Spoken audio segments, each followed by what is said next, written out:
Bonjour à toutes et à tous et bienvenue sur le stand d'IT for Business. Nous sommes ici pour cette 11e édition des UECC. Nous sommes avec Louis Blanchot. Louis, bonjour.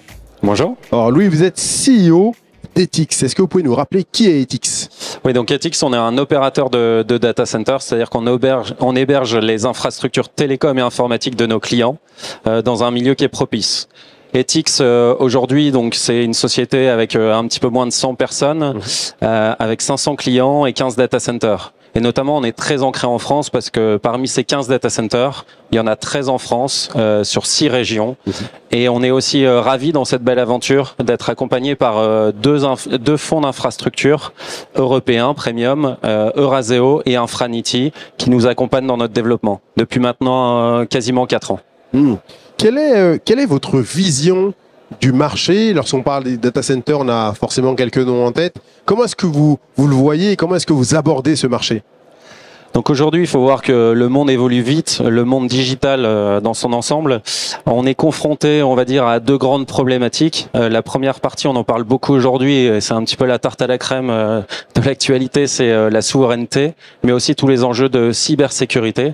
Donc là, évidemment, on parle de héberger en fait des infrastructures dans un milieu sécure, mais aussi en préservant en fait notre indépendance technologique. Ça, c'est le premier enjeu.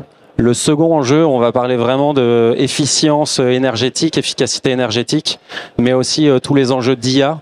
Donc là, ça change complètement en fait le paradigme en termes évidemment de densité électrique. C'est un petit peu le maître mot dans notre activité. Et donc du coup, ça change un petit peu la manière de concevoir nos data centers, puisque sans rentrer dans la technique, au lieu d'utiliser des processus de climatisation plutôt via l'air, on va évidemment privilégier du DLC, donc c'est-à-dire d'utiliser l'eau. Une dernière question, Louis. On a une chaîne de valeur qui est bien occupée, j'ai envie de dire. Quel est votre positionnement? Donc, c'est un petit peu l'actualité de la semaine. On vient tout juste de communiquer sur notre nouveau logo. Historiquement, on s'appelait Etix Everywhere. On a réduit tout ça à Etix pour deux raisons principales. Le focus en termes de géographie. Je vous disais tout à l'heure, on est très ancré en France. L'objectif, c'est de prôner un développement sur la partie Europe.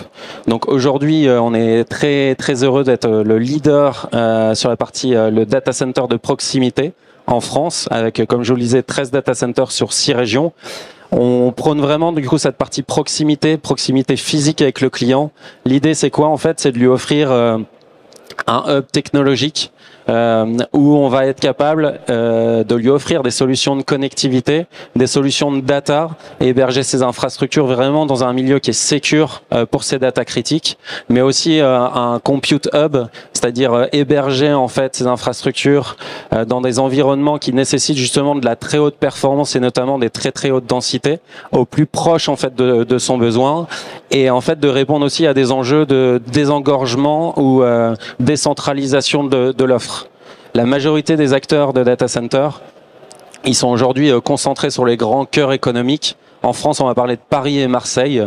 Nous, on est capable en fait de répondre à Paris, mais on a aussi une très belle empreinte en région, notamment sur Lille, notamment sur Nantes, notamment sur Lyon, sur Toulouse et Montpellier, qui sont des grands axes aussi de connectivité.